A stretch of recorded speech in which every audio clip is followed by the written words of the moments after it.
1,054. That's how many port facilities Ukraine says Russia has damaged or destroyed since 2022.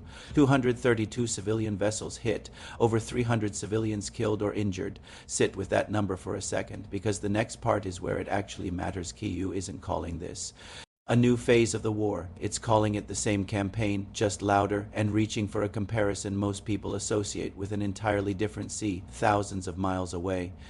Ukraine's acting foreign minister has now said publicly what officials have implied for weeks.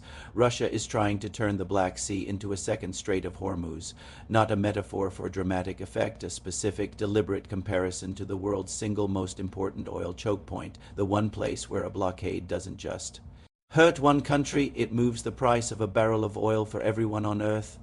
That's what we're breaking down today, what it actually means for a European sea to be described the way analysts describe the Persian Gulf, and whether that comparison is accurate or just very effective messaging. It's a claim with real weight behind it, and also a claim with an obvious diplomatic incentive attached, and the honest video sits with both of those facts at once rather than picking whichever one makes the better hook.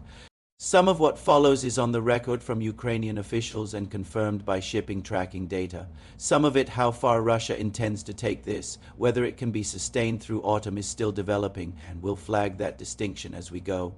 Start with what's actually different this time, because Russia never restored the kind of blockade it ran in the war's opening weeks. Back then, in 2022, this was simple. Russian warships sparked off the Ukrainian coast and physically prevented traffic. That's gone. Ukraine's small drone boat and missile boat fleet built essentially from nothing, without a real navy to speak of, has pushed the Russian Black Sea Fleet's surface ships out of the western half of the sea almost entirely.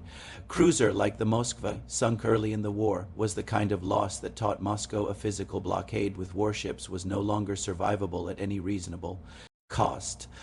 So Russia adapted. Instead of ships blocking ships, its missiles and drones making the insurance math impossible. Same outcome, different mechanism, and that's precisely the mechanism CNN, Reuters, and multiple maritime risk analysts have started comparing directly to the Strait of Hormuz, where Iran has spent years achieving the identical effect against oil tankers without ever needing to physically stop a single one. It's worth being clear about the geography underneath both comparisons, because the two straits are not the same in scale even if the tactic matches. Hormuz is a genuine bottleneck in the strictest sense, the only sea route in or out of the Persian Gulf, roughly 21 miles wide at its narrowest point, with virtually the entire region's oil exports forced through it and no meaningful alternative route. The Black Sea corridor Ukraine relies on isn't quite that constrained geographically. There's more open water to maneuver in, and Ukraine has occasionally rerouted shipments closer to Romanian and Bulgarian waters to reduce exposure, but the practical effect for a ship owner deciding whether to send a vessel in has turned out to be functionally similar. Enough of the available water is contested that insurers price the whole route as high risk, not just the exact spot where a strike previously landed. That's not a small shift, that's a structural one, and here's why the comparison holds up better than it might sound at first. The Strait of Hormuz works as a choke point, not because Iran controls the water outright, but because the credible threat of a strike is enough to make insurers price the risk as unbearable and shipmasters refuse the transit voluntarily. No navy has to enforce a blockade if the market enforces it for you. That is now almost exactly what's happening in the waters around Odessa. Ukrainian officials have been explicit that this isn't Russia declaring a formal exclusion zone, its missiles and drones striking enough vessels at a high enough rate that ship owners stop sending crews in on their own. Confirmed for the first time since the corridor opened in 2023. Ship traffic into Ukraine's Black Sea ports effectively dropped to zero on a given day in late July. Confirmed, over 28 commercial vessels were struck in a single month, with more than 20 seafarers and port workers killed. That's not a blockade in the treaty sense of the word. It functions like one anyway, which is exactly the point Kyiv is making by reaching for the Hormuz comparison in the first place. It's worth walking through why this mechanism is so hard to counter once it's running, because that's really the core of what makes the comparison meaningful rather than just alarming. A traditional naval blockade is a physical, visible thing, ships on a line, a declared exclusion zone, something a rival power can challenge directly. escort through or negotiate around with the blockading state. This isn't that. There's no single order to rescind, no fleet to negotiate a withdrawal from. The blockade exists in the aggregate decisions of thousands of individual shipowners, insurers, and captains, each independently deciding the odds aren't worth it. You can't out-negotiate an insurance market. You can only change the underlying risk enough for long enough that the market's own calculation shifts back, and that takes sustained proof of safety, not a single announcement. There's an irony sitting underneath all of this worth naming directly because it cuts in an unexpected direction. Ukraine itself pioneered this exact tactic years before anyone was comparing the Black Sea to the Persian Gulf. Facing a Russian navy it had no ability to fight ship for ship, Ukraine used cheap drones and missiles to make the western Black Sea too dangerous for Russian vessels to operate in, achieving in miniature the same asymmetric effect Iran later replicated against tankers in Hormuz. Middle East analysts have openly said Tehran studied Ukraine's playbook.